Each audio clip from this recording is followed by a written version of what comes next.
Veronica still is getting delivered. But anyway, we're going to go ahead and talk about this thing today. So I have Dr. G. I have him live, and we're going to be talking about relationships. So I first of all, let me say thank you to him, and I feel very honored to have him on here. And then I want to also give him his kudos because it was Dr. G who actually helped me find my value and my worth in so many areas of my life when I had hit relationships, calamities, and things of that sort, sad tracking.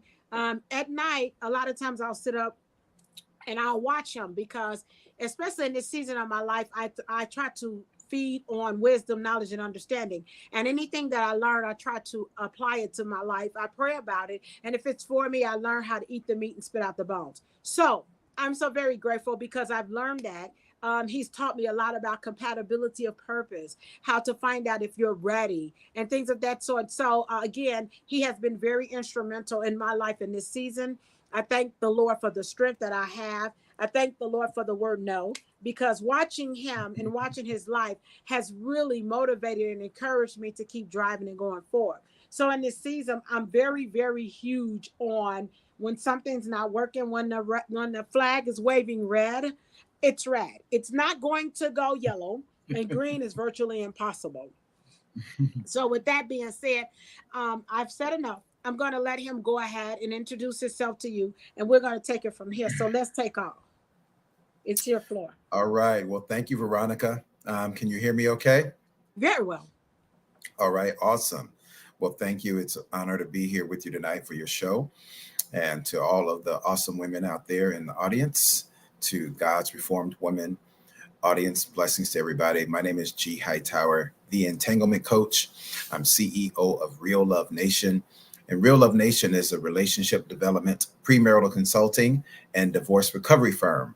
This month, Veronica, marks 20 years that I've been serving as a relationships educator, pastoral counselor. So as I always say, Veronica, I'm not new to this. I'm real true to this. Right. That's absolutely right. Passionate about the mission of building healthy love relationships. And for those of you that may want to know, how do we define real love? Why Real Love Nation? We define real love the way God defines it. One man and one woman coming together in this covenant relationship called marriage. That's the ultimate goal for the man and the woman. That's the ultimate goal for the optimal level of intimacy and bringing two people into oneness. Okay. So, again, I've been encountering, I'm going through a really lean season where the Lord is allowing me to push a lot of stuff off my table and not to tolerate or settle with any kind of relationship that's unhealthy, be it platonic or etc. And so I'm going through this season where I'm also, when God is taking you through something and you're acquiring wisdom nuggets, he will have scenarios set before you for you to be able to address them and also see how far you've gotten or how far you haven't come. So in this season, I'm really grateful because I'm able to use your program as a measuring stick. So I want to talk about one thing in particular about love and relationships, because I get asked this question. How long should I date somebody before I start getting serious and trying to figure out if we're marriage material or if they truly want me? Now, let me give you Veronica's version first. Okay. Come on, give it to us. And then we're going to let the doctor tell you the truth. But Veronica's version, because I have been blessed in the past with my husband that's deceased, I married him in 23 days. Okay. Now, when I say I married him in 23 days, we were on an intercessory prayer team together. We interacted in ministry together. We were always bumping into each other at different gatherings and things of that sort. So the Lord allowed me to see his spirit. And that was something that caused me to say, okay, yeah, this is who I want to be with. And so God kept us and everything, and we got married. Now, I'm going to present this question to you. How long do you think a person should date another person prior to them becoming permanent into one unit, into, in a union of marriage? How long is long enough? Let's put it that way. That's a great question, Veronica. First of all, the Bible doesn't give us any specific timeline. So that timeline is simply to be defined by the man and the woman. And of course, being spirit-led, coupled with some wise counsel. Okay. The scripture tells us in Proverbs that in the multitude of counselors, there's safety. So you don't have to go to a multitude of people, but you do need to get some good, sound, wise counsel to be able to advise you. Someone who's going to be someone that you'll be spiritually accountable to, whether that's your pastor, spiritual Mm-hmm. leader, or someone that you trust who is seasoned in the area of marriage and or relationships. So there's no specific timeline, but what we do have to do, Veronica, we have to redefine what dating is, Absolutely. because here's the problem. A lot of people today are dating and they're living like a married couple, but they call themselves dating. But the reality is dating is for discovery. Ah. Nothing more, nothing less. Dating is for discovery. The ultimate goal in dating is to find out. There it is, Veronica, what you mentioned at the top of the show tonight. It's all about determining COP, compatibility of purpose. Because of Mm. course, when we meet each other, we go out, we're attracted to each other, and then we may even have this thing that we call good chemistry, and all of Right. those things are cool, but they're really a deceptive way of finding out if we're a good match. Because you can have good chemistry with someone who may not be a good fit for your purpose. So beyond physical attraction, beyond the shared energy, and we got a lot of things in common, Mm-hmm. is the purpose for which you've been created and the purpose for which I've been created. Is that a good match? Is that a good fit? Because the Mm-hmm. scripture talks about in Genesis that God created Eve for Adam. He Right. created a suitable companion. The root word of suitable meaning suit, something tailor made to Mm-hmm. fit. So that's the ultimate goal. Compatibility of purpose includes suitability, that we are a good fit for each other, right? And so that will be how you determine the relationship from there. Now, generally speaking, Veronica, my rule of thumb personally is a man should know within a good 3 to 4 months whether or not this is a woman he really wants to pursue Yes. in a relationship. Now, if it's a long distance relationship, you need a little bit more time, because the part of that determining process is the quality time that you spend together. So if this is a long distance relationship, you may need more time. But if we're Mhm. spending time together, we've been in each other's presence a few times, because it doesn't take a lot of times. It does. If we've been together in each other's presence a few times, we've had great quality conversations over the phone. And we find out that we love God in the very same way, that we have shared core values. And then there's a process, Veronica, that I use that I call the 6 components of purpose, and then identifying all these different factors to make sure we're a good match. Then what are we waiting for? It Mhm. doesn't take men forever and a day. It doesn't take men a year, 2 years to figure out if this woman is the one. Most men that you know today that are happily married and have been married 20, 30, 40 years, they knew within the first few weeks or the first couple of months, that's my wife.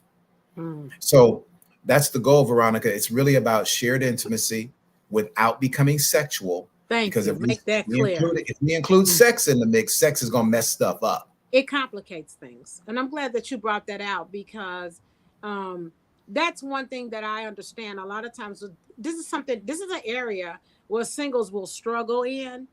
And so, I thank the Lord because He's kept me. But my response, whenever I'm getting talked to about sex, I always say I'm raising my value. When people say, well, why are you holding out and why are you? Because I'm raising my value, number one. And number two, I have a healthy body. There's no illnesses and sicknesses, diseases, or odors. And so Come on. I don't want to keep adding in, poisons into my system on a trial Yes, basis. And then when I finish you, I got to go through a whole detoxification, literally, mentally, emotionally, that's right. physically, every other kind of way. That's right. So that's so vitally important to me because the one thing that I'm mostly grateful about is I know who I am, number one. And I'm glad that God has allowed me to love the skin I am and to find my peace at being who Yes. I am and my purpose for being who I am. And I think a lot of times what happens is the reason why we're always adding people into our space or letting them, for lack of better words, deduct from us and divide us and split us up. One time, of course, I'm a writer, and one time I wrote this thing called "Why Does It Take Two Halves to Make One Whole?" In other words, why do you Mm. need a man that's going to be accountable and responsible, and then you need a man for your pleasure and whatever else, hanging out movie guy? I said, Lord, to me that's like schizophrenic. Anything with two heads is a monster. And so I'm believing God in this season for a complete package where I'm not going to have my bag going through the store and yet shopping. You know what I'm saying? Because when the Lord sends him, there'll be a peace. Because I asked the Lord, I said, Lord, well, how would I know who he is? He said, you'll know because it'll agree in your spirit. What I feel happens is a lot of times we're out here and we're quote unquote dating and we don't know who we are. We're not even confident in who we are. So we tend to hook up with people to validate us, to make them our idols and things of that sort. And that's a lot of times that's what gets in the way. If you don't know who you are, you ought not be dating nobody but the true you, not the facade of you, not the you get on Facebook and pretend to be, you get on Facebook and you act like you're so holy, but then when you get on Facebook, you like ho ho ho, and it ain't Christmas. You know what I'm Right, trying right, to say? right, right. Absolutely. So the thought in the, I love what you said. um, I love what you said, Veronica, about knowing yourself. So a significant part of knowing yourself is knowing what your needs are. Yes. So to be real and to be authentic about that. And so this, what you just said, Veronica, is so important because as again, having done this for many years now, I find that when I'm talking to women, that many women are absolutely certain about what they do not want, but they're not quite sure about what they do want. That's Now, true. they'll give you, if you ask the average woman, especially a woman who's a believer, whether she's a believer or not, you'll ask the average woman and they'll give you superficial stats.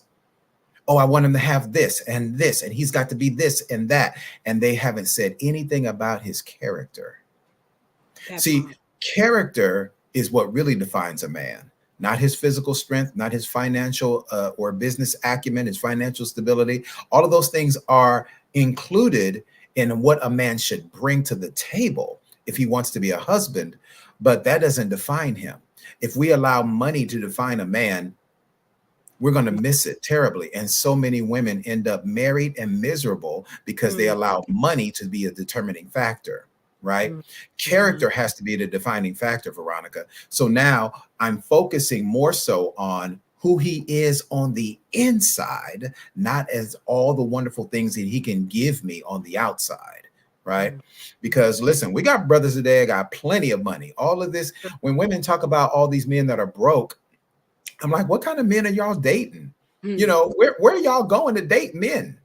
You know, in my network of men, nothing but millionaires, Yeah. high six-figure earning brothers, or brothers who are on good jobs and high five-figure earning brothers, or brothers who might not be at five figures yet, but he has a plan that Mm, he is implementing, and every day he's striving toward the execution of that plan. And for a lot of women, they're bypassing these good quality men who are high character gentlemen, men of integrity, men of honor, men who have a strong work ethic. And Veronica, a lot of women, even in the church, are overlooking a lot of these good mm. men because she doesn't see him having it yet. And so as a result, she's waiting for him to have it all together before she gives him an opportunity. Well, a lot of women could actually be married if they gave an opportunity to a man who has vision and is putting forth effort daily toward the execution of that vision. And guess Mhm. what, Veronica? He just needs some help. Right. And So that's the design of the woman. The woman's purpose as a wife is to be a helpmeet to her husband. But unfortunately, a lot of our sisters are just waiting for the brothers who have it all together. let me say this because the Holy Spirit gave me this while you were talking. The problem with a lot of women is they are dating their deficit. Oh, say that again, Veronica. They are dating their deficit. They are. So your deficit might be the fact that your father never validated you. So Mm, you gonna go out and date people who would give you the love, even if it's an imitation or false sense of affirmation and things of that sort. You would willingly date him because inside of yourself, this is what you want him to be. It might not be what he is, but he might have the facade or even the possibility. A lot of times we date people based on their perspective and not their reality. And that's the big problem right there. We want them to be XYZ. We need them to do da da da da. First of all, I have like a few questions, even when it comes to that, because are you prepared to be that to someone else? Reciprocation is key.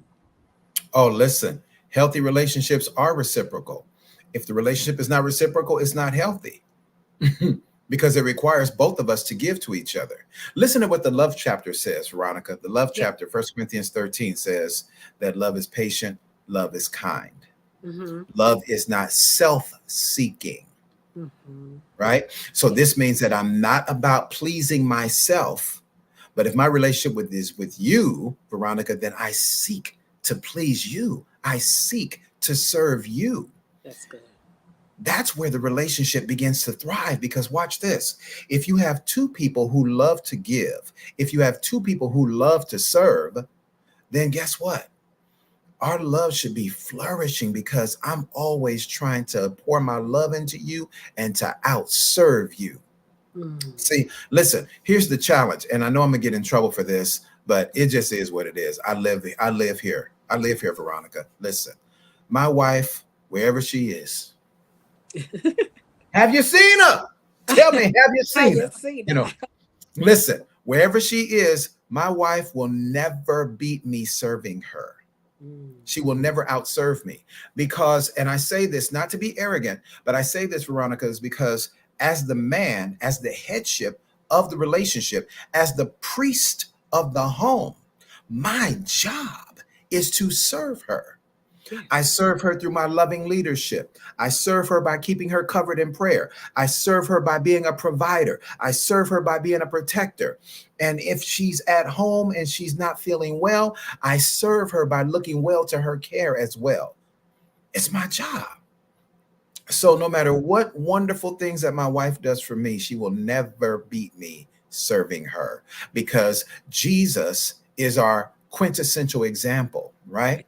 And so the scripture tells us in Ephesians, as well as in Colossians, that we are to love our wives. Men, husbands, love your wives as Christ loved the church. Watch this, Veronica, who loved her and gave himself for her. Yes. Part of provision and protection is my willingness to give my life for my wife. So she will never beat me serving her, because my job is to love her just like Christ sacrificially loved the church. That's good. That's good. And it's something that's to be thought about. You know, I had a shipwreck this year in the relationship area. We talked about it. Oh, and you know, when I came through that, I thank the Lord, because the Lord allowed me to find Veronica the more. He also used that as a measuring tool to tell me how far I've came, how far I need to go. See, one thing I thank God for is when he shows me things, the message is to me first. So I have to work on it myself before I go and try to put it on somebody else. I have to take ownership of that thing. Yes, ma'am. So I took ownership of that thing. I admitted my errors, did I not? You sure did. And I said, you know, I'm done with that. Now the thing about when you're in a situational ship, because that's what I call it, in that relationship. What do you call it, Veronica? What do you call it? Situational ship. It's not a relationship. It's a bag of situations. Everything in there, you know, throw this in there, throw this in there, throw that. We're gonna work through all of that. It ain't none of it gonna get worked through, because it's too much clutter. So we have to get to the point where I always say, when I meet people now, I said, are you prepared to give in the area that I'm prepared to release? What is your vision? What do you plan on doing? Are you working on your vision without me before I come along?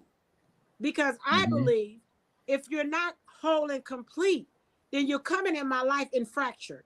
So now I got to put the pieces of your puzzle back together again. And I always say in this season, I'm not marrying nor connected with anyone that's going to become a full-time warfare project. Ooh, I'm not doing ooh, it. a full-time warfare project. Break that down, Veronica. What exactly is that? I will. So if I take on a person in my life in this season, and everything I do, I have to validate him and make sure he good and change his pampers. I remember one time I literally dated someone and I got opportunities to do spoken word, to go out and to do everything. When I talked to this individual that night, he said, "Did you tell him about me? Did you tell him about me?" And I was like, "What? Well, I don't mind you going out there. Just when you leave there, you need to come and see me." See, he was insecure. So what was that going to do if I decided to have him in my life permanent? That was You'd going to be make me have feeding to his stay home. insecurities for a lifetime. My full-time warfare project. God, Wow. please help him feel secure. God, please don't let him argue with me. God, please help him understand. And then because I write and I write truth, sometimes I would write a piece and I would shoot it to him and say, "Hey, what you think about this?" "Well, I hope you ain't on there talking about me. I hope you ain't." I'm like, "Look, listen, if the shoe fit, put it on, say ouch, and all up your coins and keep walking. I don't have time for a whole bunch of foolishness, especially in this season because God is using me in the area and I'm writing more. I'm doing a lot of more creative things. I just created my own audience on the back of my deck, and it's called my woman's pad. Well, it's not. I called it my woman's abode, but I did that Love it. for me. I didn't do that for nobody else or nothing like that. When you're really prepared and you're getting yourself in a situation, you will learn the necessity of spending time with you. And you will enjoy it because what that's doing is helping you find out more about you.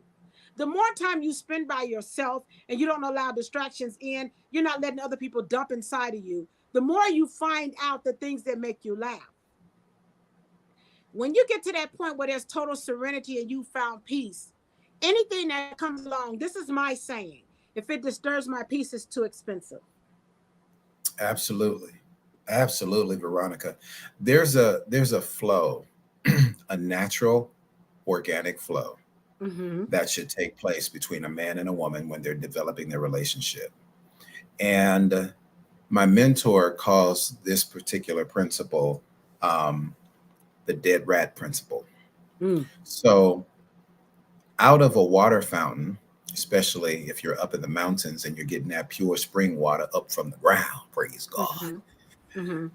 Pure spring water coming running through that spigot every time you turn the spigot on, right? Mm-hmm.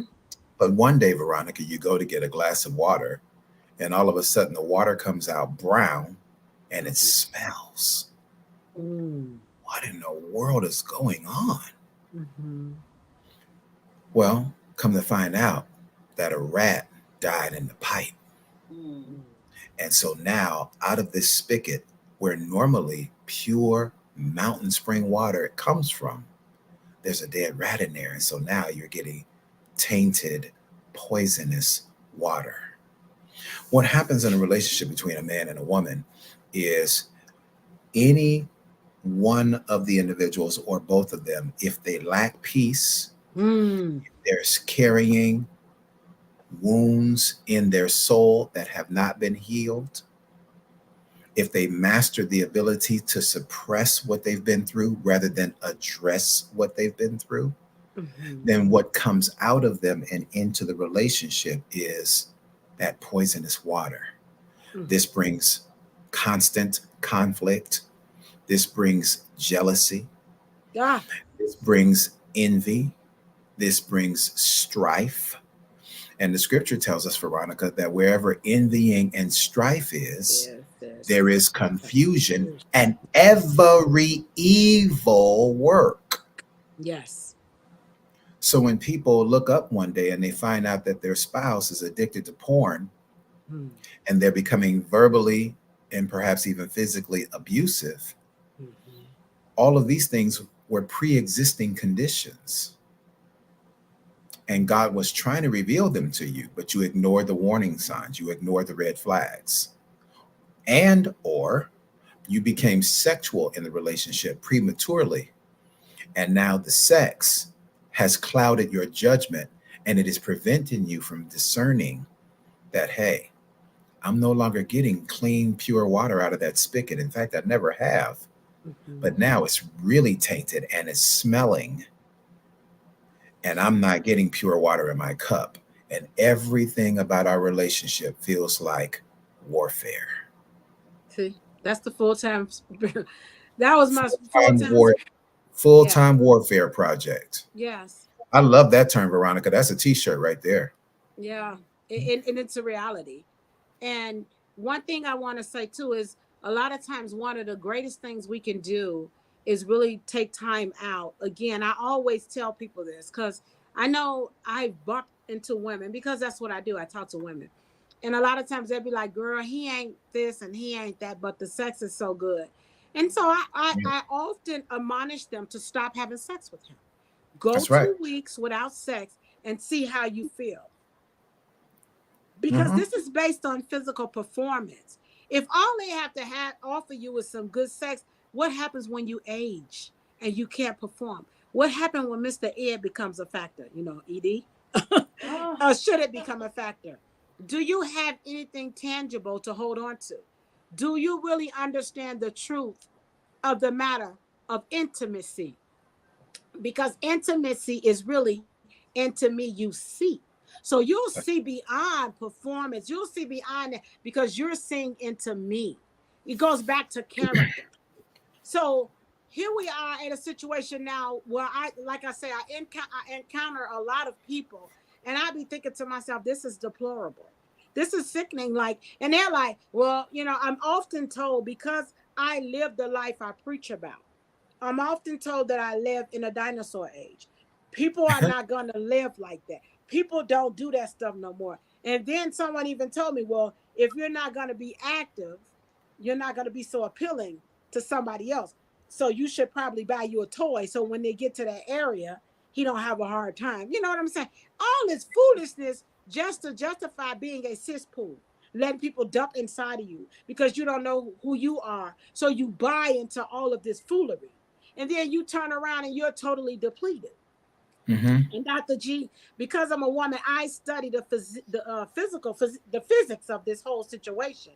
A lot of times when you are allowing different people to come to your promised land, I'll put it like that. What you're really doing is you're breaking down the lining of the entryway. And so a lot of people don't know the real dynamics and the damaging from having sex with multiple partners. They have no clue. And they feel like, oh, what a feeling. Oh, well, when I get around him, I just get all moist and whatever people say. And I often say, have you stopped and thought about the holistic individual besides when you get moist?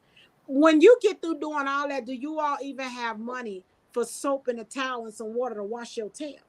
Like, you have to know what you're coming to the table with and what you're going to accept, because Yes, the ma'am. least that people only do to you what you allow. So if you want to be fragmented pieces, or like the Lord told me one day about that two halves, I got to have two halves to make one whole. I'm too valuable for all that.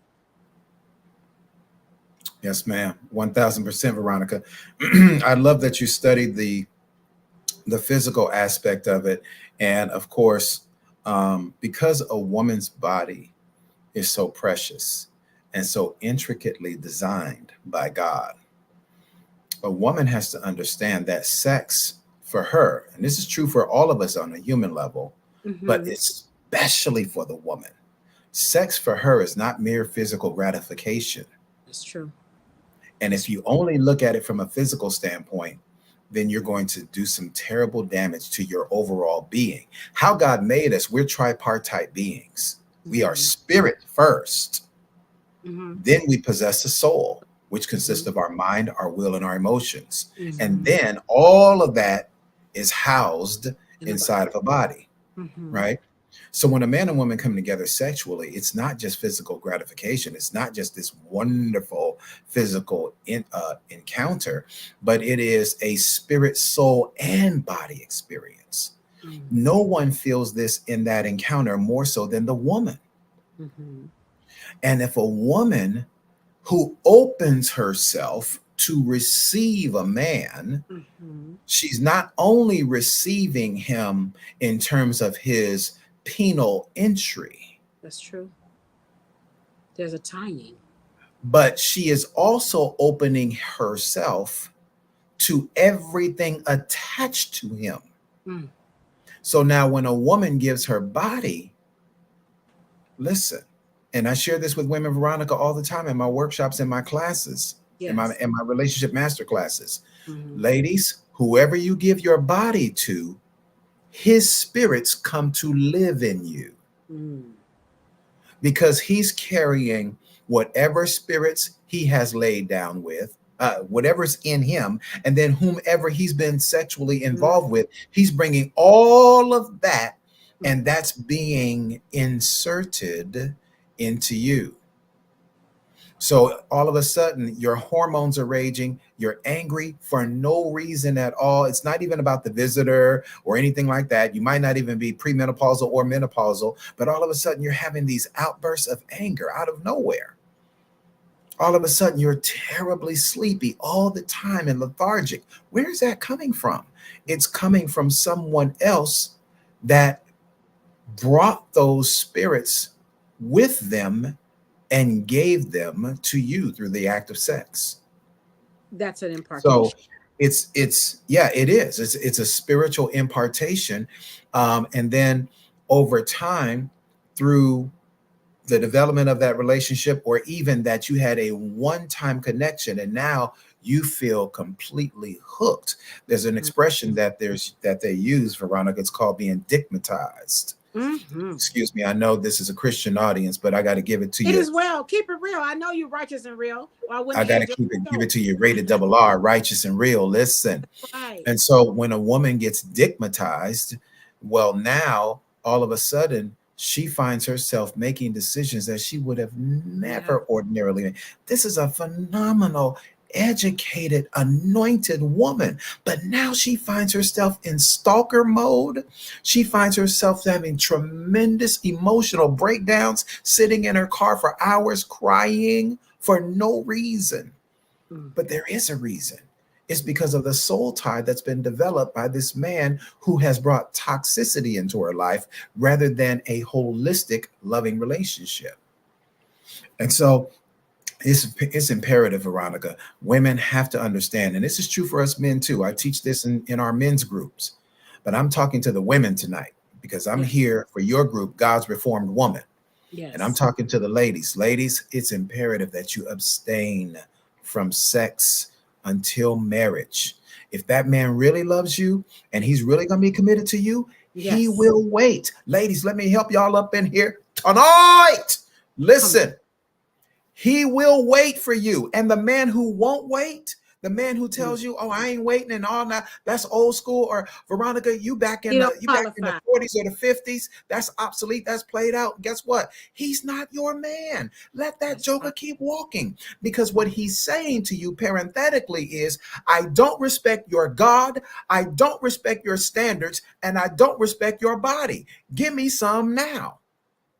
And that man that essentially demands that, or maintains, he stands 10 toes down and he refuses to relent, he refuses to see your side and value you in a different way, that's not your man.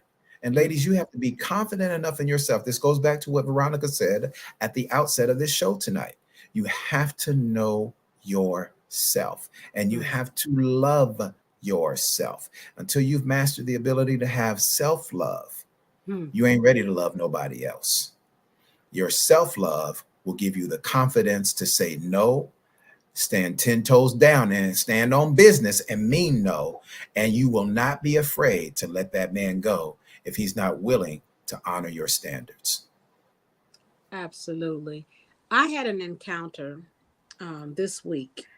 I went to Walmart and I was talking to a young lady. And there was another lady that was standing by listening to us talk. And I told the young lady, because we got to talking about relationships and things of that sort. And I told the young lady, I said, I'm determined to stay abstinent until I get married. Another young girl walked by when the conversation was over. I kept seeing her pacing while we were talking. And she said, "Excuse me." Veronica, adjust your camera a little bit, dear, because your face is being blocked by your name. Can you pull it down a little bit? No. There you Is go. that Yeah, is we that want to better? get, yes, we want to get more of your beautiful face. Anywho, now it looks like it's sideways or something. I don't know what's going on here. She said to me, she said, she said, I have the young lady in this conversation, I don't know, this week it like stuck with me. She said to me, she said, I have 3 children. And she said, and I have um, three baby daddies. And she said, and I've never, like the stuff you and that lady was talking about, I never experienced that. I don't Mm, even know if I ever was really in a relationship. And I said, huh? You had mm, kids with somebody you don't know? She said, mm. well, it was like sort of like, he liked me, I like him. We both had a feeling and we just went to the bed and a child was Wow. born. We both And had a I said feeling. to myself, I said, if you would have known who you were, there's no way you would have diminished your value at that time. Now, we all make mistakes, but God allows U-turns. Let me put that out there. You are not your last mistake. That's right. Like I told somebody today, there's life after divorce. You don't have to stay on that street either. You can change the trajectory of your life whenever you choose to. Ask the Lord to help you change your default settings so you don't tolerate anything that's not fair or just to you. Sometimes you have to go through where you have to totally cut the person off. True. All True. access. Don't let anybody fragment and impartial, make you impartial just to meet the need that, oh, I really don't want to, I like this part of you. First of all, I'm not a product, I'm a person. So I'm whole and complete. You're not going to take me apart and dissect me and get the parts out of me that you want. And then the other parts, I got to, lick my own wounds at night. That thing bothered me so bad when that lady told me she had 3 children and she don't even know if she ever been in a real relationship. I said to myself, I walked away, and of course I began to, of course I prayed for her. Everybody know me. I'm always praying for somebody. I don't care where I'm at, out in the street, whatever. They'll be like, I got to pray for you. Let me pray for you. Um, but a lot of that happens too, is because we don't, first of all, we don't define ourselves and our own significance to other people. So we don't make them value who we are. We accept whatever's thrown at us instead of us taking a stand and saying, this is what I'm not going to tolerate and this is what I'm not going to do. We just take it because a lot of times loneliness or this is a pattern that's taking place in your life or whatever. I'm so grateful. And I'm always telling God, like this morning, I had a breakdown in the car this morning because I was really thanking the Lord for the woman he's allowed me to become. Hmm. Because I remember, like even now, like being home by myself and doing things and going through things and the house having issues and stuff like that. Someone told me that I can get me somebody who can be my resource to do those type of things. I'm always mindful of the actions that I demonstrate toward another person because I don't want the repercussions of that thing to come back on me. So I don't want to deal with partiality. I don't want to deal with fragmented relationships. If we can't be whole and complete, I'm not even opening the door. If you're coming in telling me what your demands are, you've already lost me. And please don't start cussing because I'm totally gone. Right, right, right. So we're So living in, go ahead. I want to, first of all, what you had this morning, Veronica, was a mini detox session, Appreciate and that's a good thing, right? you. Appreciate Um, the crying and the release of that, and then having it coupled with the attitude of gratitude, thanking God for the woman that you are becoming, you. right? Because we're all in the process of evolution. We are all are becoming. If you're walking with God, you are becoming a greater woman. If you Appreciate are not walking with God, you're becoming greater in something else that's carrying you away from the pathway of purpose, you. right? And the further you get away from your purpose, the more you'll miss out on your purpose partner. But that's another conversation. Veronica, I am so proud of you because from where you are today, To God based be on where you were in January, the glory. Woo, glory. God is faithful. The Lord is faithful. I'm That's so all I proud can of you. I am say. so proud of you. And share with the audience real quick, Veronica. Share with them if you can just right off the dome, fresh off the dome, share with them 3 quick bullet points, 3 quick love nuggets about things that you've learned things that I've shared with you, things that you've heard me teach about how that's impacted you and how you're now moving as a woman with regards to relationships. One of the things I want to say I first of all, I've come to the conclusion of finding out who I am. I found peace in who I am. I Yes. embrace who I am. That's the one thing I have actually learned.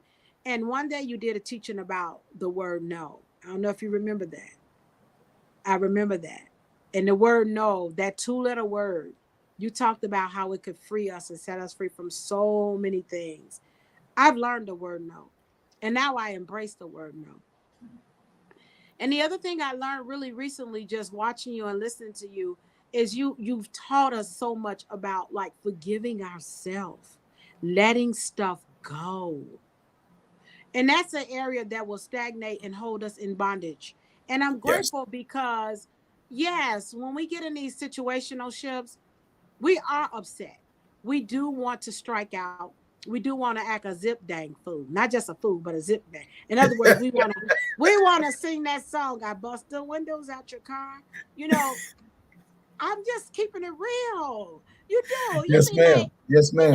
you know that raggedy ratchet. No, he didn't. You know, and you want to defend yourself. But one thing I'm learning as the Lord continues to keep me in this realm of being a woman and embracing a woman I've become, I'm learning that in silence, that I'm watching the Lord do more in my silence than if I tried to rebuttal and say things out of my own mouth. Yes. Come on, Veronica. Absolutely. I Absolutely. owe I owe no man no explanation in this season. That's right. You owe no man an explanation. And ladies, you owe no man access to your body. Period. I don't care if you got flued out to Dubai for a whole week, all expenses paid. You never had to swipe your credit card Oh, at all. He paid mm, for everything, as a man should, if he's going to put you on a plane and take you somewhere. But now watch this, ladies. No matter what that man does for you, he is not owed sex.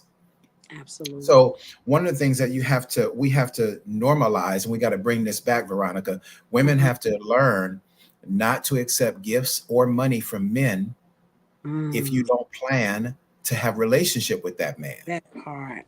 Okay. Women have gotten into this thing where they Mm, accept money, they accept gifts, and think that a man doesn't have strings attached to that. Ladies, 99 times out of whew, 100, glad you said that. 99 times out of 100, when a man gives you something, and I'm talking about expensive gifts, I'm not talking about that he stopped to put gas in your car. I'm not talking about, boom, he helped you put some boxes, you were at Walmart or Target and you Hmm. put some boxes in your trunk. I'm not talking about that. I'm talking about when men are spending money on you, giving you gifts, taking you out to dinner, because y'all don't want to go out to Cheesecake Factory. Mm. They So don't. when men are doing these nice, lavish things for you, 99 times out of 100, ladies, there are strings attached. Now, please hear your brother, Dr. G, because I know some of y'all right now are just fine. Well, not Walter. Walter doesn't do that. Walter doesn't think like that. Walter just Walter gives got an people. agenda. Baby Walter setting you up, He hunty got an hunty. agenda. He's setting you up. You're going to start feeling comfortable and you're going to let Walter come to the house and you're going to find yourself in an extremely compromised position. True. And I mean that literally and figuratively. Mhm. So, ladies, you have to understand that your worth and your value is greater than anything a man can buy you. Mm, You cannot be bought. And mm, if you don't understand that, then you're going to have relationships that are transactional rather than deep intimacy and through and the relationship is foundational and relational. You have to have that high level of self-worth for yourselves, ladies. All right, because this is how men flow. This is how men get down. Period. And listen, and I'm no different. My former life, I was mhm, about that life, Veronica, for real, for mm, real. mm, I've never had a woman turn me down because I'm going to look to the things that she needs. I'm going to find out what those things are, and I'm mm. going to meet those needs, Gonna whether it's deliver. financial, whether it's emotional, and usually it's going to be emotional. I'm going to meet that needs, and I'm going to pray on her. Prey, not Pray. Mhm. Prey. I'm going to pray on her, and then When the sexual advance is made, it's never even a question. It's never even a question. So, ladies, please understand that strings are attached no matter what that man says. All right. It takes a man who's truly been transformed. Mm. And you'll know if a man has been transformed or not. You will know the difference between a transformed man, a man who has been restored and renewed. You'll know the difference between that man and the man who gives you lip service. Oh no, I respect you, queen. Oh no, I would never Mhm. do, or I would never da da da da. You'll know the Yeah, difference between it because a man who's been transformed, he ain't gonna compromise his own values over that's you. true. That's true. Because he value He, himself. he doesn't want to violate himself and his God. So, boo, it ain't got nothing to do with you. You bomb, but you ain't that bomb. You know what I mean? He's not going to violate himself. He's not going to violate his own code of ethics. He's not going to violate his own covenant relation with God. He's not going to violate his own standards because he understands. I don't even want to get involved with this woman sexually before marriage either because I got to see if she's really the one because she might give me some good coochie and the good coochie might cause me to be deceived. That part. That part. So it's got to be way more than good coochie. Y'all excuse me, Christian audience. I know that might be offensive to you, but Uh-uh. I'm just got to give it to you where y'all live, where we all live. Because at the end of the day, anytime, like, I just had a situation where someone literally tried to buy me. And the Holy Spirit had told me that this was going to take place. They was going to try to buy me. Mm, I was walking the dog. And the Lord, he was downloading stuff to me. And he said, I've grown you to the point now where you should be able to discern and see things. And I told the individual, I can't be bought. I cannot be. And that was like so refreshing when I said it. So this individual was being manipulative.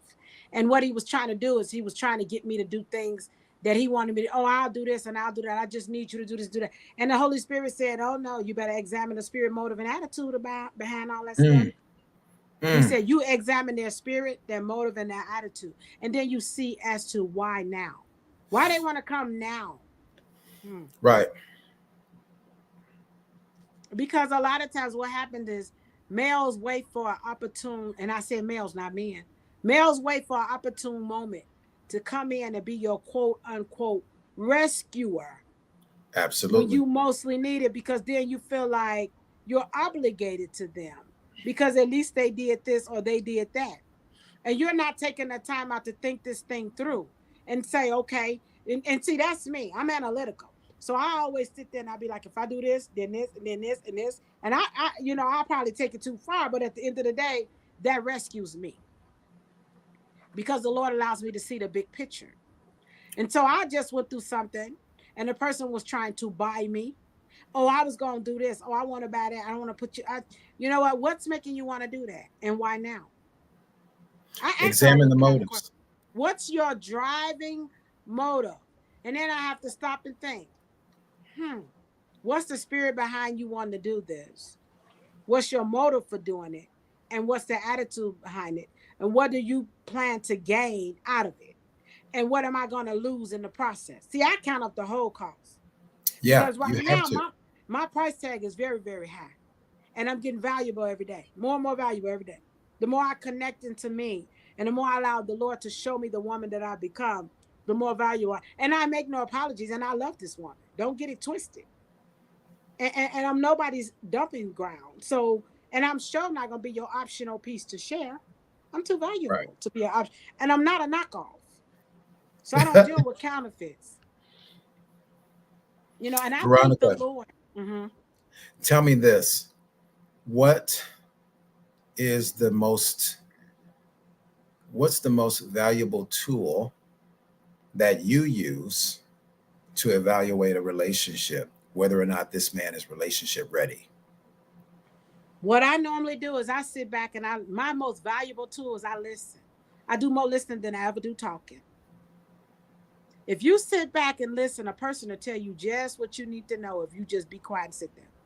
Sit there. A lot of times when I'm in the midst of people, I will sit there and I'll let them do all the talking. And under my breath, I'm speaking in tongues and asking the Lord to show me the intents of his heart. Mm, That is good. Listening, listening, listening. Um,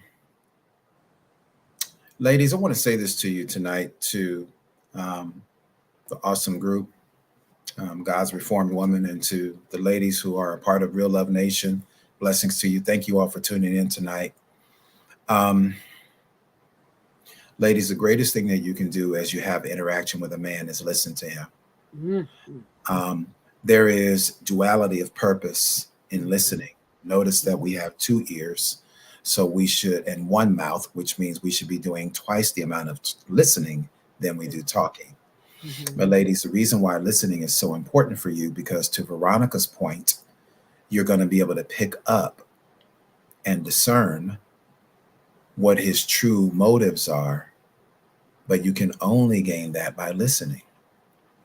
The other part of that is you're giving value to that man by listening, because a lot of us men don't have places where we can go in a relationship where a woman is listening, because women are always talking, always talking, and you miss out on valuable information that God would even reveal to you as he's speaking. Because what Jesus told us, Veronica, Jesus says, out of the abundance of the things that are in that man's heart, the mouth will speak. Mm-hmm. So even if he is masterful at putting up a facade of pretending to be something that he is not, Mm-hmm. it will be revealed if you are really listening, and if you keep your legs closed, hunty hunty. Because even for the most awesome, intelligent, discerning woman, if you began to get involved in illegal intimacy, shameless plug for my book, if you get involved in illegal intimacy and you begin to have sex with that man, great sex will overcome your discernment. Great sex is going to diminish your discernment. It's going to cloud your judgment. And once a woman, and again, I'm going to use this term again, I know it's offensive to some, but once a woman becomes stigmatized, her reasoning, her logic goes out the window. Sure does. Because by nature, a woman is a giver. She is a receiver and she's a giver. So when a woman gives her heart, her body normally follows. And that becomes dangerous outside of the covenant relationship. And it becomes so dangerous to the point that you trying to find yourself will be vital. It'll be virtually difficult. I know someone, a young lady, and she's not mentally stable. And so I told her one day, I said, maybe you need to go through deliverance and go to counseling and things of that sort. One day I was sitting in her midst, and I was standing there and I stared over at her, and I could just see like all of the people she had been with. And I said, all these people still live inside of her. So she needs a total detoxification. So I went to her in love and I said, I believe a lot of the breakdown, the crying out of nowhere, all this stuff. I said, I think it's because you have a lot of soul ties. Yes, You indeed. have given illegal entry to so many people who didn't deserve it, number one. Because here's the thing that people don't realize or recognize or think about when they're about to get busy and be a spring tester. They do not realize that there might be 6, 7, 8 other women that's testing his springs too. So believe Yes. it or not, all of y'all are intimate. You and everybody that he slept with sex is deeper than the physical act. I always try to tell my sister this. I said it's much, much deeper. And if you ever take note of when you like the one girlfriend, she fought and argued with this guy all the time. He took her all the way out of town. They had been very intimate doing everything. He took her all the way out of town, got out of town, told her he hated, he brought her out of town, treated her like crap, and left her out of town. Oh, wow. I said, why did okay, because I was on the outside looking in.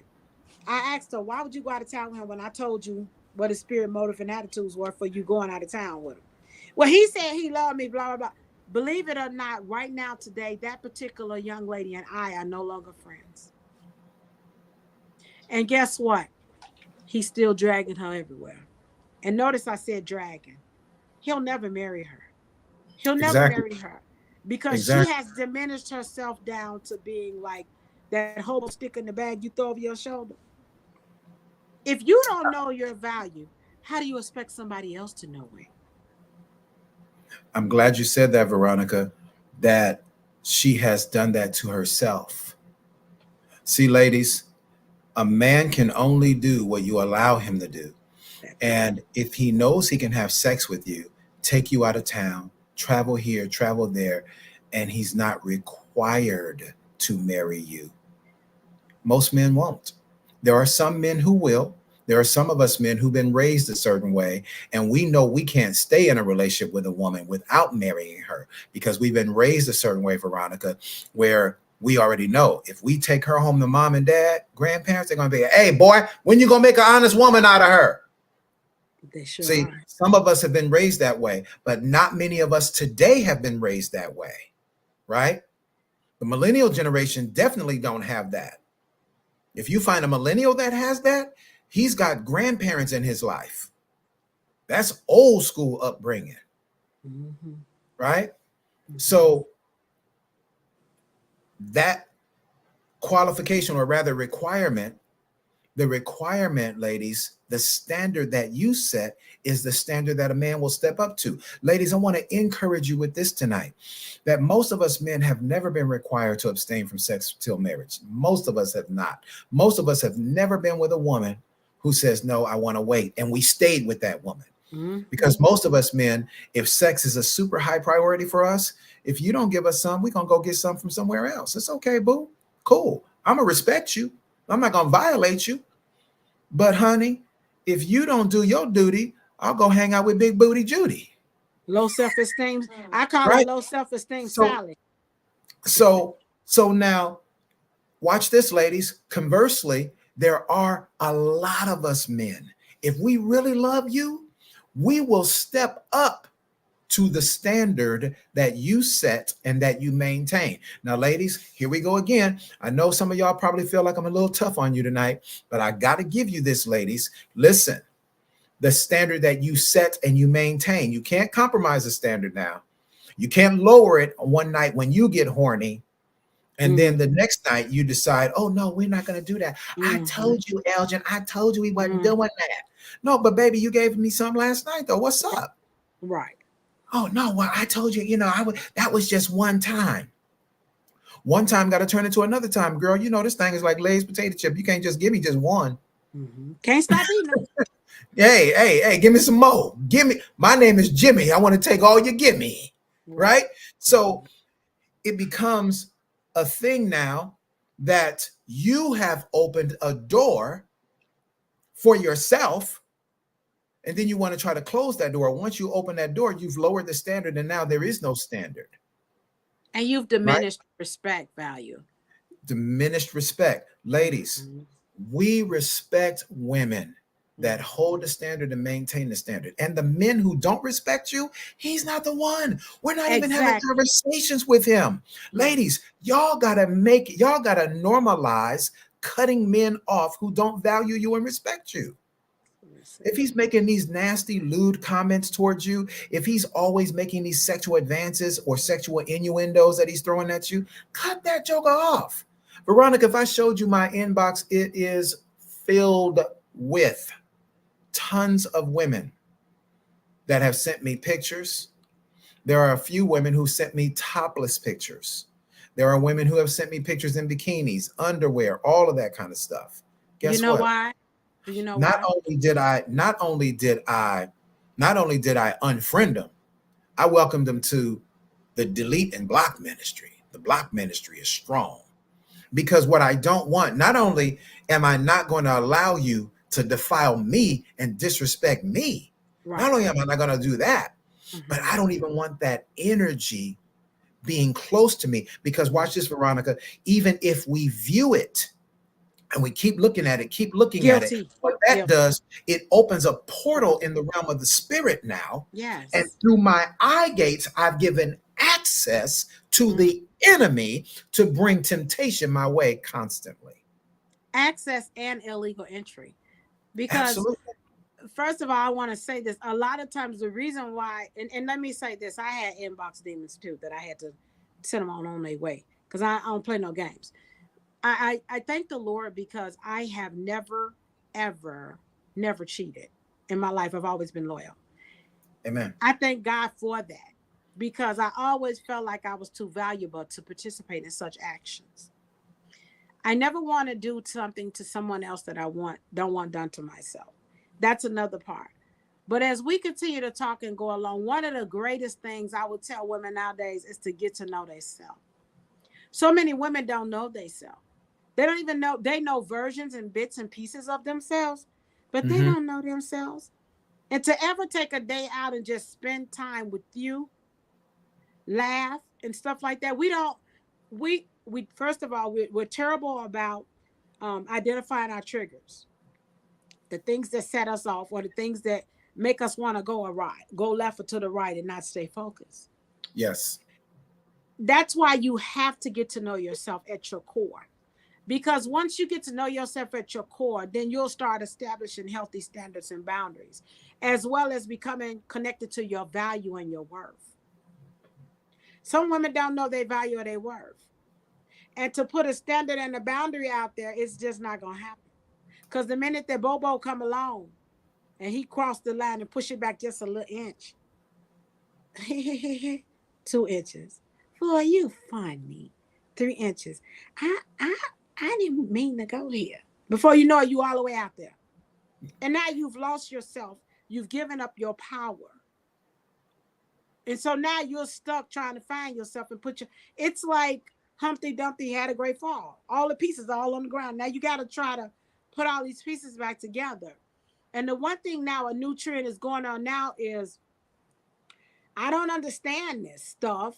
And I never understood it. Back in my day, they called it friends with benefits. I don't know what they call it now. I call it buffoonery and foolishness. Because my friendship is a benefit. You sorry outfit. My friendship is a benefit. Right. Absolutely. Veronica, there is, unfortunately, our society, our culture, we've become a highly sexualized society. True. And I feel like America has been in this constant quest to try to keep up with the rest of the world.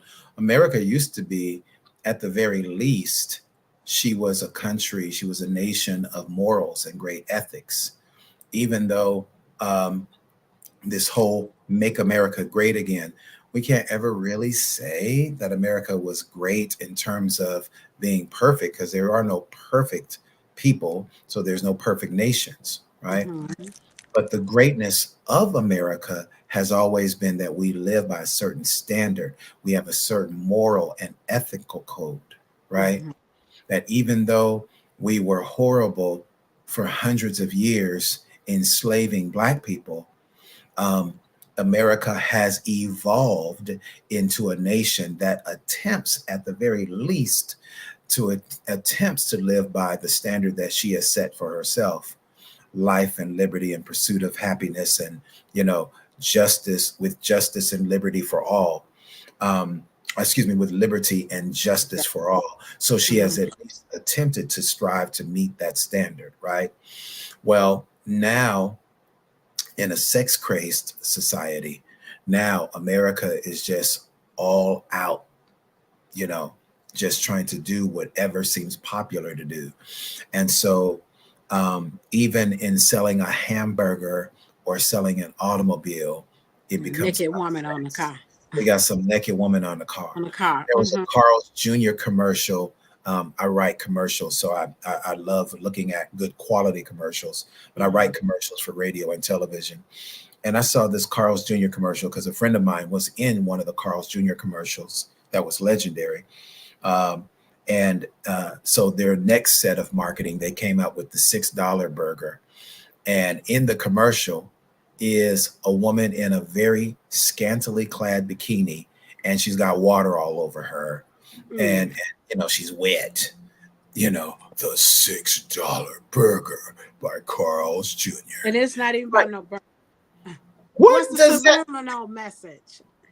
there's a subliminal message in And that my situation. point is that we're being constantly programmed by what we're taking in through our eye gates and through our ear gates. And so it's Mm, important, ladies and gentlemen, that we deprogram ourselves from the toxicity of the the sexualized programming that they're trying to infiltrate our minds with, because whatever you give your attention to, those mm, spirits come to live in you. mhm.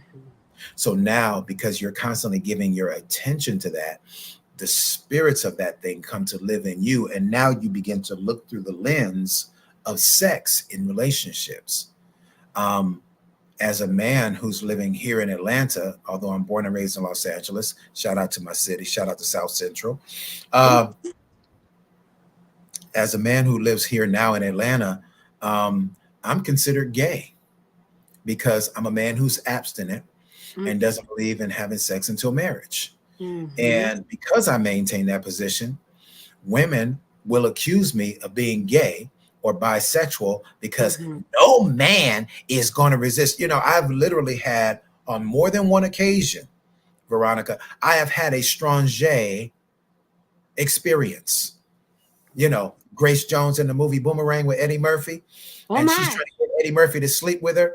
And he's like, Yes. no, no, stop, stop. And she's like, no man can resist this coochie, you know. And so I've literally had more than one and more than two occasions I've been accused of being gay because women don't turn down coochie.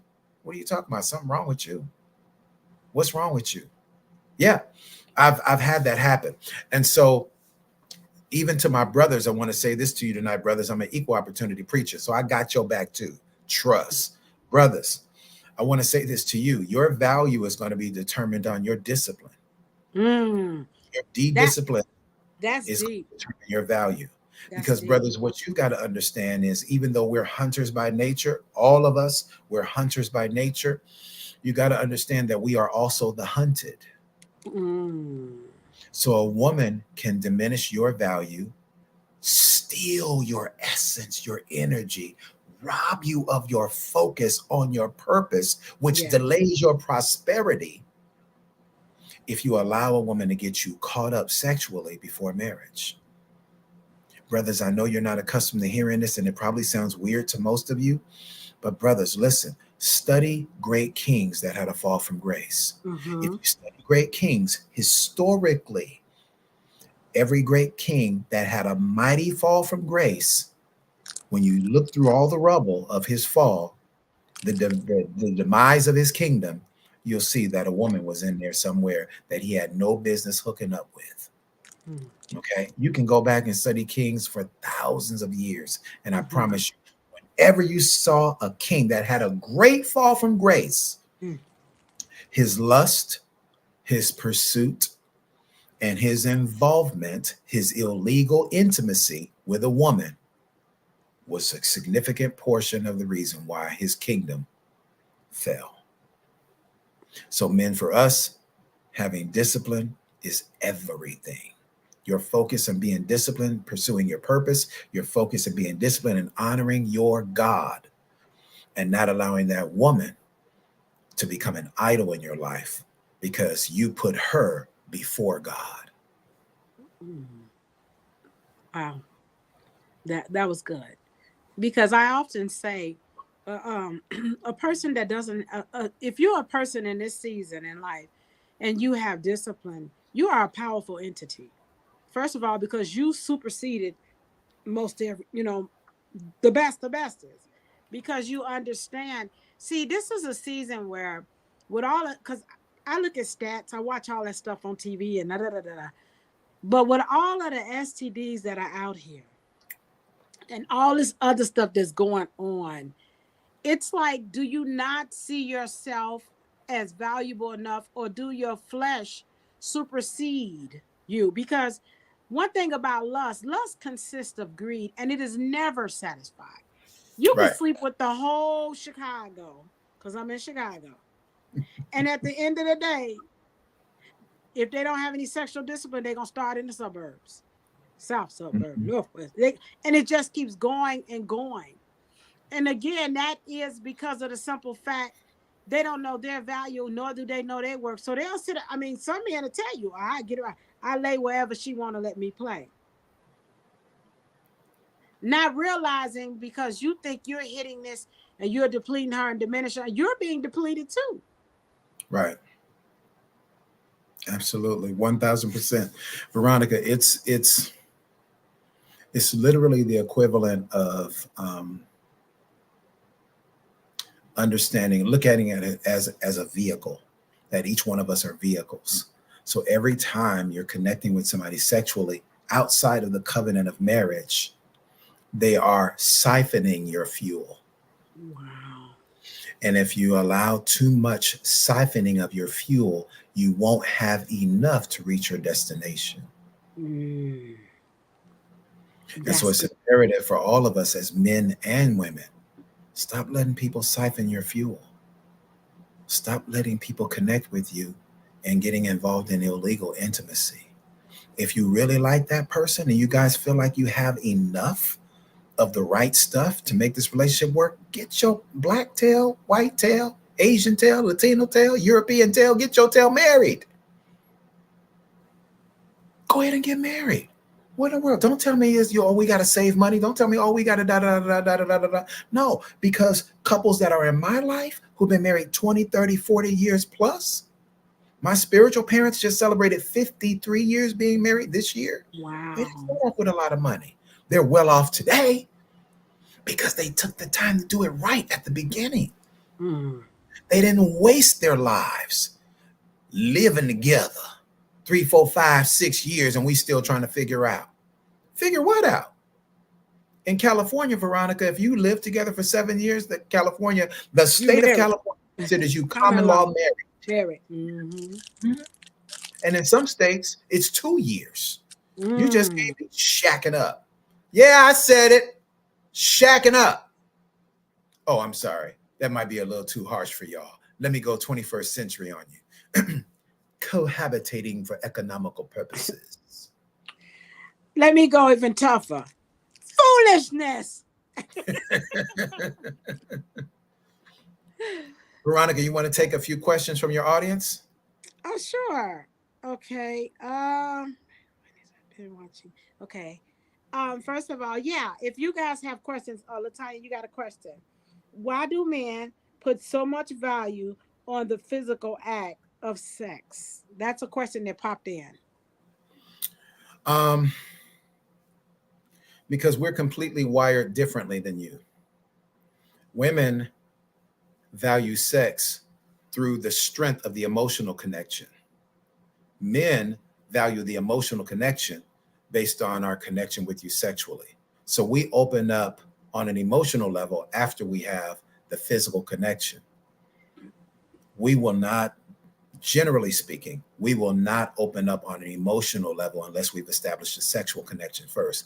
So oxytocin, which is known as the love hormone, oxytocin is released in us, and then we feel that draw to love you and open up to you after we've had the sexual connection. Conversely, women are completely the opposite. A woman values sex and is more stimulated to have sex through the strength of the emotional connection. So that's, for us, it's not just about sex, but sex is highly important for us, especially those of us men who are healthy. Hallelujah.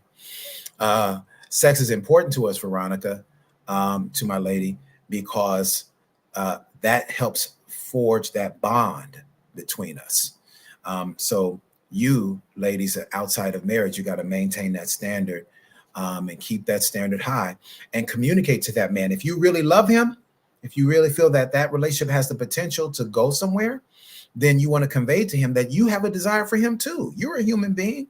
You're a woman. You desire sex too. But Mhm. you're only willing to share that part of yourself. You're only willing to open your body and give him access based on the covenant relationship called marriage.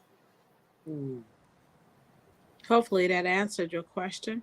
Are there any more questions you guys want to know or ask at this point? This is a good way and a good time to just open up. I mean, he righteous and real. So there's no such thing as a, crazy question or whatever. If you just don't know, you just don't know.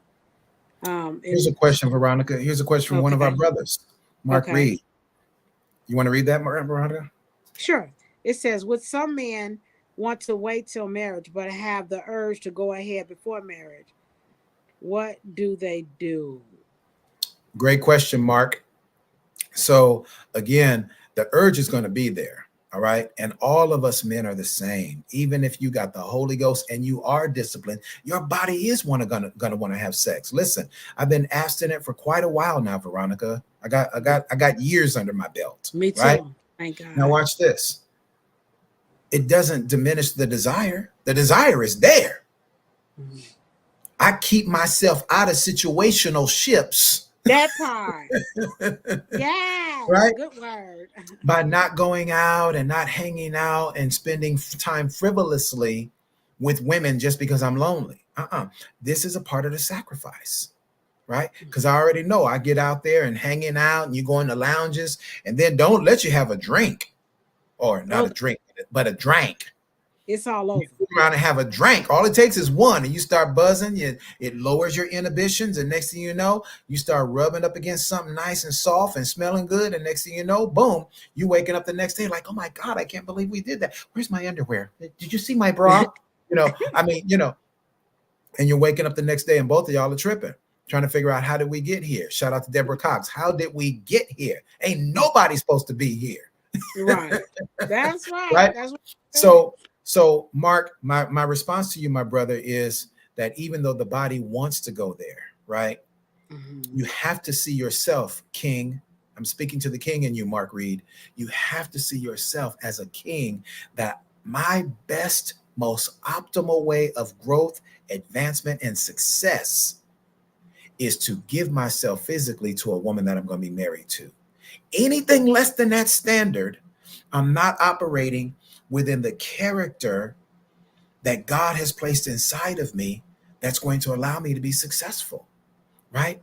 So if this woman is a woman that you can see yourself building a future with, then expedite the process Exactly. of being committed to her.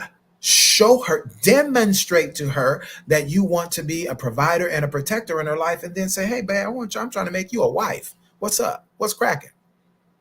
Can we do this? You know what I mean? Baby, we ain't getting no younger. We might as well do this. Let's Mhm. get married. Not only that, favor. The Lord will grant you with favor once you do things in a covenant and do things His way. Favor does follow your life. Exercising This physical is my guy right mastery. here, Dr. Donald Morton. Exercising physical mastery is an indication of how you will be as a husband. The That desire part. to be with someone doesn't go away once you're married. Brothers, I'm going to read that to you again. The Yes. desire to be with someone doesn't go away once you're married. You will still have to exercise discipline. And to Dr. Donald Morton's point, the more you master discipline in your single life, the Mhm. stronger and more integral you will be as a man in your married life. But if you cheating on God, you're subject to cheat on your Uh, wife. that part right there. That part right there. And the If thing you're that I cheating know on about, God, if you're cheating on God by sliding out, okay, you ain't having sex on a regular, but you give occasions to the flesh. Every 3 months I slip, got to get dipping, and some. tipping. If you sliding out, tip, dipping, and slipping, and you're watching Yes. porn and you're getting your masturbation on, that's cheating on God. If you're cheating on God in your single life, you will cheat on God. You will cheat on your wife. It's inevitable because you never mastered the discipline to abstain and to delay your gratification.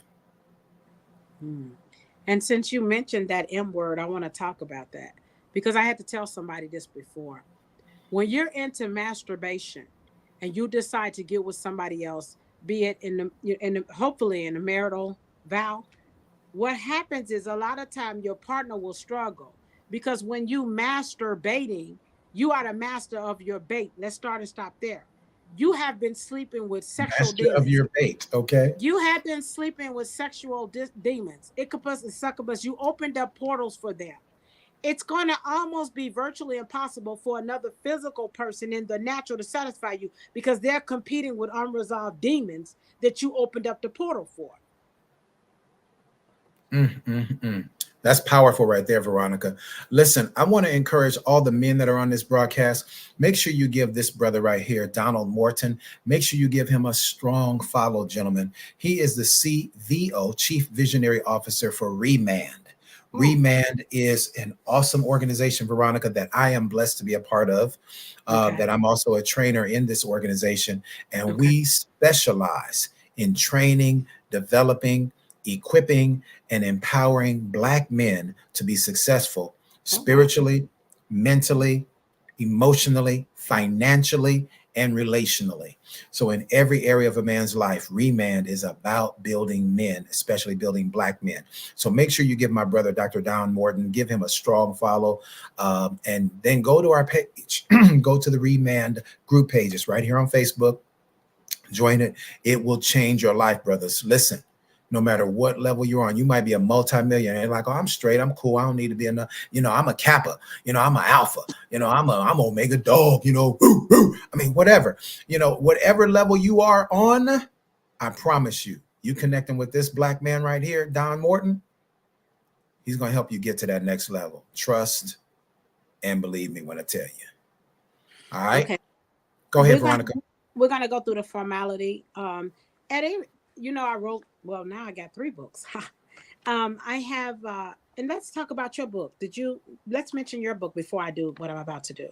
Let's talk about your book. No, no, let's talk about yours. Okay. We'll Well, talk about yours. when it comes to me, I'm team humility. So I'll let you go first. However, yeah, so I've wrote The Significance of My Journey. I've wrote Scarred but Not Broken. And I've also wrote Girl, She's Back. And so at the end of every show, I always try to do this thing called The Bridge, because this is a poem that kind of helped me with different facets as I evolve. But anyway, I'm going to do it. It's called The Bridge. It's in my The Significance of My Journey book, which is in DuSable Museum, Afro American Museum here in Chicago, and it's on Amazon. So, The Bridge. There's this bridge that brought me over to the other side. There's this bridge that brought me over, removed all fears, made me transparent. I will no longer hide. There's this bridge, the things beneath once did often cause me to fear. There's this bridge, once overcoming those challenges beneath, I knew it would remove my every fear. There's this bridge, I used to be afraid, and the height was overwhelming to me as well. There's this bridge, once I began to climb while holding the master's hand, I knew I wouldn't fail. There's this bridge, when I first glanced, I thought within myself, I'm afraid, and it sure is high. There is this bridge. Once I defeated those challenges, I would finally be free and perhaps I'd even cry. There's this bridge, always afraid of heights. I never desired to climb nor ever go near. There's this bridge. I knew once I climbed, it would enable me to become freed from my every fear. There is this bridge. Whenever I faced it, I would become nervous and try to find another route. There is this bridge. Because of my personal incapacities I once possessed, often made me doubt. There's this bridge. The challenges that were there, I was afraid to accomplish them. However, I knew their necessity. There is this bridge. I often ponder within my mind why these challenges I must endure. This is a bit much for me.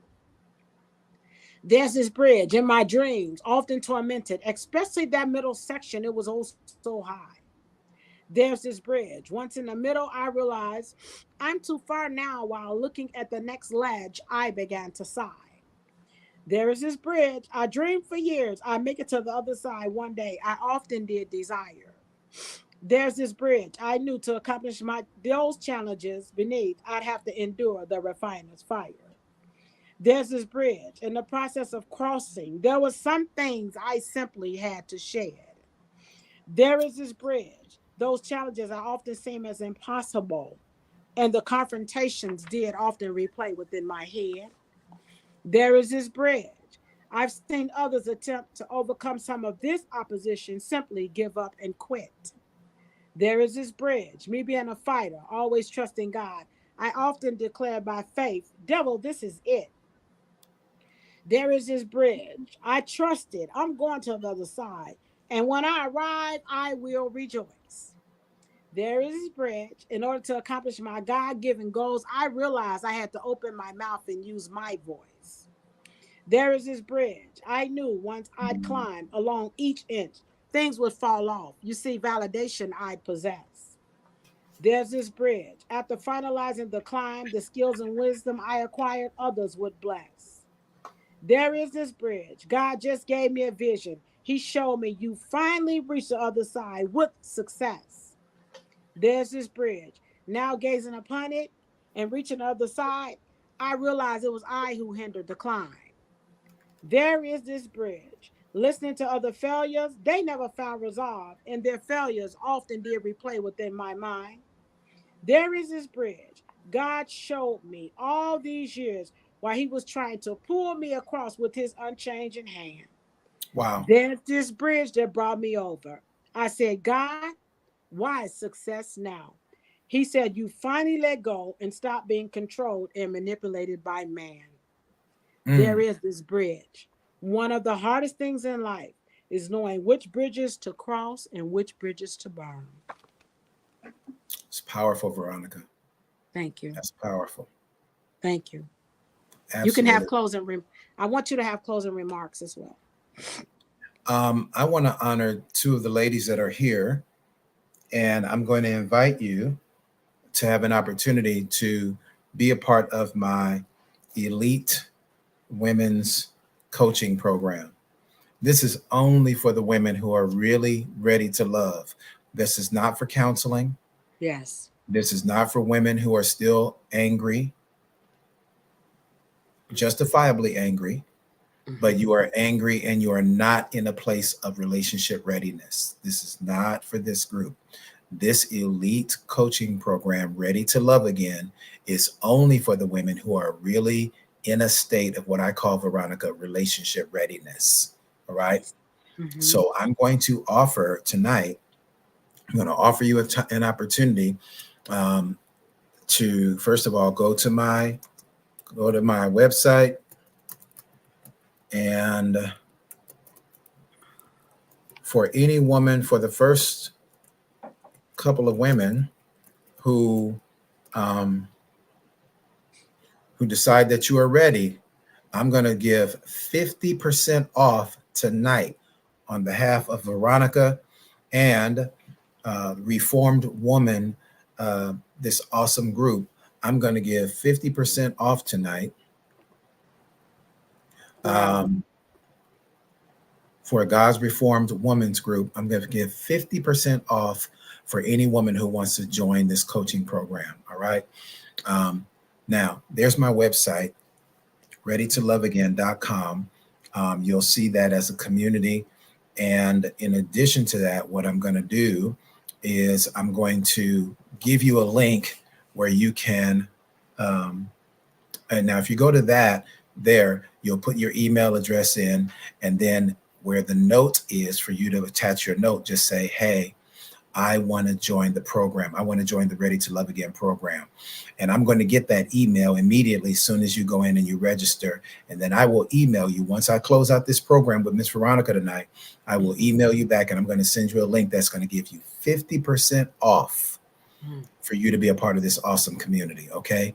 It's life-changing. Here's what you're going to get. 3 quick love nuggets that this is going to give you, this elite coaching program for those of you who are ready to love again. Number 1, it's going to help you identify all relationship blind spots so that you stop wasting time with jokers who ain't ready. They're not a good fit for you. They are not compatible with you, and they're not even qualified to spend time with you. All right. So it's going to eliminate your wasting time with men who ain't ready. All right. This program is also going to help you break free from some soul ties and identify some soul wounds. There's a woman in here who's a question, and we're going to take in just a minute, Veronica, and she's asking a question about her being a single mom, and does that impact my relationship? Miss Cherie Bradley just asked a question: does a woman who maybe had some bad history with her father, does that taint her relationship ability moving forward? We're going to address those questions before we get up out of here. But I want you to go to my website, go right now, and just go ahead and sign in, and go ahead and fill out, put your email address in, and let it be known you want to be a part of that program. And I'm going to email you. Boom. Now there's a link in there where you can go ahead and sign up for the program tonight. All right. So I want you to be able to do that. And then there's others of you that says, well, gee, Dr. G, I want to coach with you one-on-one. So you'll see those options when you go to the community. Okay. But if you do that tonight, now this is tonight only. Don't hit me up tomorrow and say, you know what, I wasn't really ready, but I thought about it. Tonight only. All right. Now, why am I stressing tonight only? Because you have to learn to take action. You can't procrastinate when destiny is at stake. You have to learn to take action. All right.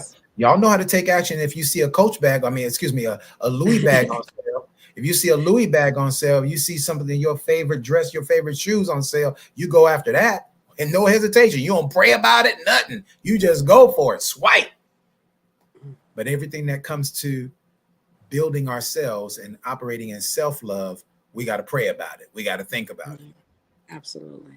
I'm not hesitating on that, and I'm not going to waste time on that. I love you, and you can make those decisions for yourself. But if you're really relationship ready, if you say you are a wife in waiting, you'll invest, because I have the program that will help you get there, help prepare you, and give you a man's point of view on how you are to navigate through these treacherous dating waters so you can find a man who's marriage ready and ready to honor you and be a good provider for you. I have the program that's going to help you get there. All right. No games played. All right. Let's go. Let's take these questions, Veronica. We're going to get up on out of here. So Miss Cherie Bradley asked this question, Veronica. Is a woman's love life a direct reflection of her father's uses or misuse of a woman's past? So Cherie Bradley, that's a great question. I will say this, that all of us are going to be impacted in some way by whatever our mom and our dad did. However, if you have a relationship with God, he has given you his spirit, his strength, and his ability to overcome anything from your past, any generational curse. God's power is greater. Greater is he who is within us than he or it in the world, right? There are some bad things about my parents, both my mom and my dad. My life is not governed by who they were and what they did. All right. What they did and who they are doesn't have power over me because of the Christ who lives in me. All right. So I want to say that. Then the last question we want to take for tonight, Miss Veronica. Miss Green says, what does a single mother like myself do when you are abstaining from sex until marriage, when guys don't understand, especially since you have already done it and you've got kids? So this is the Kevin Samuel spirit. The Kevin Samuel spirit says, you don't already had kids, so why are you abstaining now? I mean, you gave Elgin some and you gave Rodney some. So why are you abstaining now? Well, because Miss Green, you're living at a different standard now. You understand that, hey, I am a wife. And as a woman who is a wife, I want to find out who is the man that has the discipline that he wants to show me to become a husband. And I am willing to give my husband sex on a regular. I will give you enough sex where you ain't going to listen. You'll be on full. But I'm only giving that to the man who's going to be my husband, not the man who's just here for a good time and not trying to build a lifetime. Absolutely. If you ain't trying to build a relationship for a lifetime, that beautiful covenant thing we call marriage, if you're not trying to build that, I'm not here for a short time or a good time. Amen. Kick bricks, kick rocks, find something else to do. Well, our time is up, you guys. And I want to say thank you so much, Dr. G. I honor you. Yes, ma'am. I respect you and I love you. And I thank God for the gift that he's put down inside of you. And I just pray that God continue to expand your territory. And I consider myself blessed to have your presence on my show. So to God be the glory. I'm not going to cry. I'm a big girl today. But to God be the glory, because I'm always so grateful when anybody does anything for me, because you don't have to. And so I thank God for you. I thank God for the gifting down inside of you. And I pray that, again, God continues to expand your territory, that we continue to work together and do things together. I thank the Lord for utilizing you to help grow me up, to help me become the woman I am, to have the soundness and have my footings and things of that sort. I'm grateful. So I need to get off it before I cry. But you guys, Thank you for joining in. Thank you tremendously to Mel and Sandra and Fluent Radio. I'm grateful for everyone and for everything that has been done tonight. And I pray that the Lord will continue to be magnified and glorified through my life. In Jesus' name, you guys have a blessed one. Whatever you do, don't lose your smile. Keep smiling, keep shining, and know that God loves you, and so do I. Amen. Okay, Blessings, blessings, everyone.